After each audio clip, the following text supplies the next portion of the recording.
If I handed you a map and said, follow this, and at the end you'll find happiness, you'd probably ask, where's the X? Where do I begin? Well, most people today, and I do mean most, have been given a map that says, X marks the money. And off they go, chasing the dollars like a dog chases a car, no idea what to do with it once they catch it. But here's the secret. Money is a tool, not a destination. Now, don't get me wrong, tools are useful. You wouldn't build a house without a hammer. But if you tried to live inside the hammer, you'd look a little foolish, wouldn't you? So let's talk about it. Does money equal happiness? Because a lot of folks spend their whole lives thinking it does, and by the time they find out it doesn't, they're too old to do anything else. Money's like a magnifying glass. It doesn't change who you are, it simply makes you more of who you already are. If you're kind, generous, thoughtful, money gives you more opportunities to show that. If you're bitter, greedy, and selfish, well, money will make sure the rest of the world sees that too. We've all heard the saying, money is the root of all evil. That's wrong. The actual phrase, from the Bible, says, the love of money is the root of all evil. And those are very different things. You see, money is morally neutral, like fire.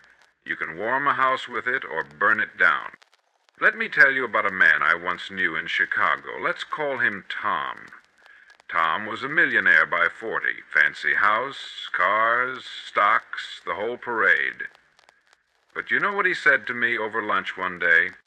He said, Earl, I feel like I've climbed the ladder of success, only to realize it was leaning against the wrong wall.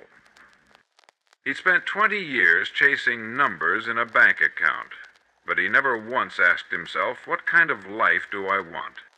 He had a full wallet and an empty heart.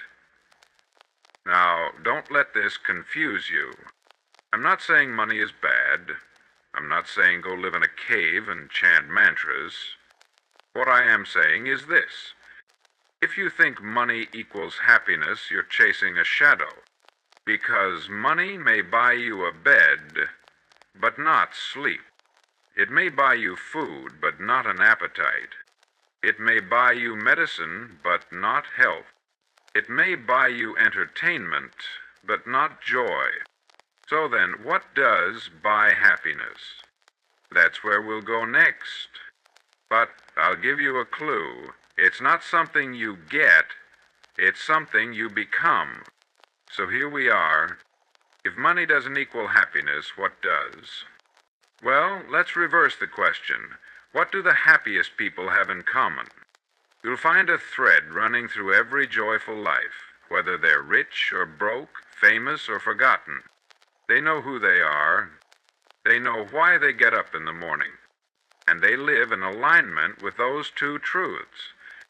It's not that they reject money, but they've placed it in its rightful place as a servant, not a master.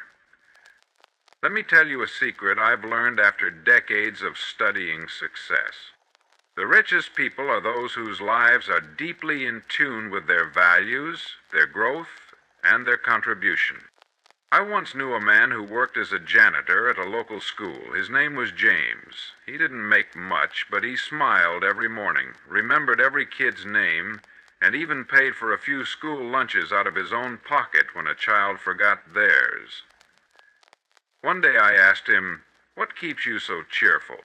He said, "Mr. Nightingale, I go home every night knowing I made someone's day a little lighter.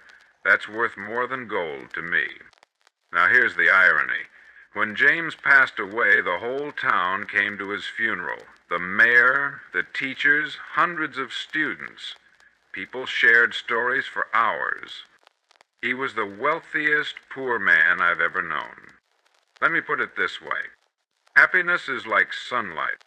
You don't store it in a jar. You don't own it. You stand in it. And the way you get more of it, You open the blinds, you step outside, you face it.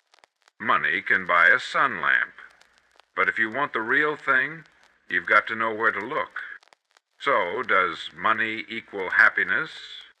No, but it can help you build the life you want if you first know what kind of life that is. Remember, we become what we think about. So, don't just think about money. Think about meaning. Think about growth. Think about service. And if you pursue those, you just might find that happiness was walking beside you all along.